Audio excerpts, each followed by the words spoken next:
ल सुरु गरौँ है त आजको यो गहिरो विमर्श। आज हामी ज्योतिषशास्त्रका दुई अलि रहस्यमय तर निकै शक्तिशाली मानिने शक्तिहरू राहु र केतुबारे अलि खोतल्दैछौँ। हामीसँग एउटा स्रोत छ जसले यिनीहरूको त्यो पौराणिक कथादेखि लिएर स्वभाव अनि हाम्रो जीवनमा कस्तो प्रभाव पार्छन् र कसरी सन्तुलनमा राख्न सकिन्छ भन्नेबारे बताउँछ। हजुर। आजको हाम्रो उद्देश्य चाहिँ खै छायाग्रह भनिने शक्तिहरूको अलि गहिरो अर्थ के हो, के रहेछ त यिनीहरूको वास्तविकता, त्यो बुझ्ने प्रयास गरौँ न। एकदम।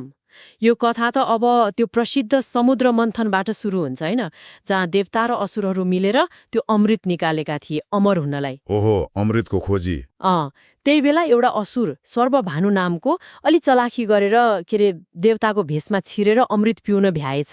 ए, चलाखी गरेर? हजुर। तर सूर्यदेव र चन्द्रदेवले देखिहाल्नु भएछ। अनि देखेपछि के भयो त? अनि त तुरन्तै भगवान विष्णुले थाहा पाइहाल्नुभयो र आफ्नो सुदर्शन चक्रले सर्वभानुको टाउको काटिदिनु भयो। ए, काटिदिनु भयो, तर अमृत पिएको थियो नि त, होइन? हो, त्यही त। अमृतको असरले गर्दा उसको मृत्यु भएन। त्यो काटिएको टाउको चाहिँ राहु बन्यो अनि बाँकी शरीर चाहिँ केतु। हे, टाउको राहु, शरीर केतु।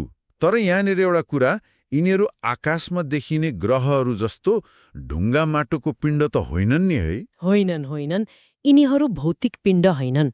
वास्तवमा भन्ने हो भने यिनीहरू त गणितीय बिन्दुहरू हुन्। मतलब चन्द्रमाले पृथ्वीलाई घुम्ने बाटोले, पृथ्वीले सूर्यलाई घुम्ने बाटोलाई काट्ने दुईवटा काल्पनिक बिन्दुहरू। हे, गणितीय बिन्दु पो हुन् र? त्यही भएर छायाग्रह भनेको? ठ्याक्कै छाया जस्तो भौतिक अस्तित्व छैन, तर प्रभाव चाहिँ छ। ज्योतिषमा यिनीहरूलाई नोड्स भनिन्छ।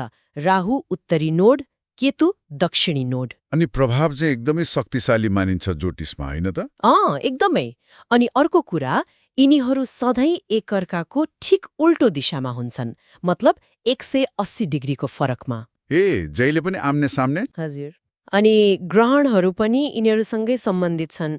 रामुले गर्दा चन्द्रग्रहण लाग्ने, केतुले गर्दा सूर्यग्रहण लाग्ने भन्ने ज्योतिषीय मान्यता छ। ए हो र? ग्रहणसँग पनि सम्बन्ध? यो त झन् रोचक भयो। अब यिनीहरूको स्वभावतिर जाउँ न त। राहु टाउको, केतु शरीर, स्वभाव त पक्कै फरक होला नि? एकदमै फरक। राहु अब टाउको मात्रै भएपछि के हुन्छ? बुद्धि छ, विचार छ, तर पेट छैन, सन्तुष्टि छैन। त्यसैले राहु भनेको अतृप्त इच्छा हो।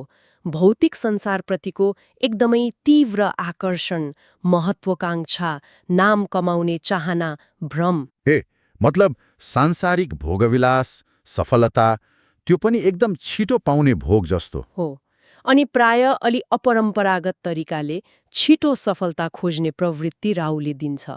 तर त्यो भ्रमपूर्ण पनि हुन सक्छ। अर्कोतिर केतु छ। केतु चाहिँ शरीर मात्र, हैन? टाउको बिनाको। टाउको छैन। त्यसैले यसको कुनै निश्चित दिशा छैन जस्तो देखिन्छ बाहिरबाट। तर यसले के गर्छ भने त्यो राहुले सृजना गरेको मोहबाट मुक्ति खोज्छ। वैराग्य, अध्यात्म, मोक्ष, भित्री ज्ञान यतातिर डोर्याउँछ। ए, ठिक उल्टो। राहुले बाहिर तान्ने, केतुले भित्र। हो। राहुले भ्रम बनाउँछ, केतुले त्यो भ्रमलाई काट्छ। कहिलेकाहीँ केतुले जीवनमा अलि टुटफुट, अलगाव वा हानि पनि ल्याउन सक्छ। तर त्यो अनुभवले नै व्यक्तिलाई सांसारिक मोह त्यागेर गहिरो आत्मिक खोजतिर लैजान्छ। मतलब एउटाले बाँध्ने, अर्कोले फुकाउने जस्तो। त्यस्तै भन्न मिल्यो। राहु माया जाल हो भने केतु त्यो जाल काट्ने कैँची जस्तो। विगतको कर्म भोग गराउने पनि केतु नै हो भनिन्छ। त्यो स्रोतमा तत्त्वको कुरा पनि थियो नि, राहु वायु, केतु अग्नि रे। यसको अर्थ के होला? त्यो पनि महत्त्वपूर्ण छ। राहु वायु तत्त्व हुनुको मतलब यसको प्रभाव हावा जस्तै छिटो फैलिने, अस्थिर, अनिश्चित खालको हुन्छ। विचारहरू, इच्छाहरू एकदमै छिटो छिटो बदलिने, मनमा बेचैनी ल्याउने। हावा जस्तै चञ्चल हो। अनि केतु चाहिँ अग्नि तत्त्व। यसको प्रभाव आगो जस्तै तीव्र, अचानक आउने, रूपान्तरणकारी हुन्छ। कहिलेकाहीँ अलि विध्वंसात्मक पनि देखिन सक्छ, तर त्यसले पुरानो कुरालाई जलाएर नयाँ बाटो देखाउँछ, भित्रको आगो बाल्दिने। भनेपछि राहुको प्रभावमा मान्छे रातारात चर्चित हुन सक्ने भयो, होइन? विशेष गरी विदेश, टेक्नोलोजी जस्तो कुरामा। तर त्यो खोक्रो हुन सक्छ। हुन सक्छ। किनकि राहुले सन्तुष्टि दिँदैन, खाली भोक मात्रै बढाउँछ, जति पाए पनि नपुग्ने। अनि त्यहीँनिर केतुको भूमिका आउने भयो, त्यो खालीपन भर्न। हो, जब राहुले दिएको सफलता वा भोगबाट मान्छे थाक्छ वा त्यसको निरर्थकता बुझ्छ, तब केतुले भित्री यात्रा सुरु गराउँछ। ध्यान, अध्यात्मतिर मन जान थाल्छ। यो एउटा रोचक चक्र जस्तो छ। राहुले सृजना गरेको चरम भौतिक आसक्ति नै केतुको वैराग्यको कारण बन्न सक्छ। एउटा उदाहरण दिन मिल्छ? कसरी देखिन्छ यो जीवनमा? मिल्छ नि। जस्तै कोही मान्छे राहुको दशा चलेको बेला एकदमै धेरै पैसा कमायो, प्रसिद्ध भयो होइन, तर भित्रभित्रै ऊ एकदमै एक्लो, डराएको, जीवन अर्थहीन लागिरहेको हुन सक्छ। त्यो बाहिरी चमक राहु हो, भित्री खालीपन र सत्यको खोजी चाहिँ केतुको प्रभाव हो। बुझियो। अब यस्तो शक्तिशाली अनि विपरीत प्रभाव पार्ने यी छायाग्रहहरूलाई कसरी सन्तुलनमा राख्ने त? केही उपायहरू पनि छन् कि? छन्। स्रोतमा केही उपायहरू बताएको छ, यिनीहरूको नकारात्मक असर कम गर्न र सकारात्मक पक्षलाई बढावा दिन। जस्तै मन्त्र जप। मन्त्र कुन कुन? राहुको लागि ओम भ्राम ब्रीम भ्रम सह राहवे नमः, अनि केतुको लागि ओम स्त्राम श्रीम स्त्रम सह केतवे नमः। यी मन्त्रहरूको नियमित जपले उनीहरूको ऊर्जालाई सकारात्मक बनाउन मद्दत गर्छ भनिन्छ। अनि अरू दान गर्ने कुरा पनि थियो क्यारे? हो, दानको पनि महत्त्व छ।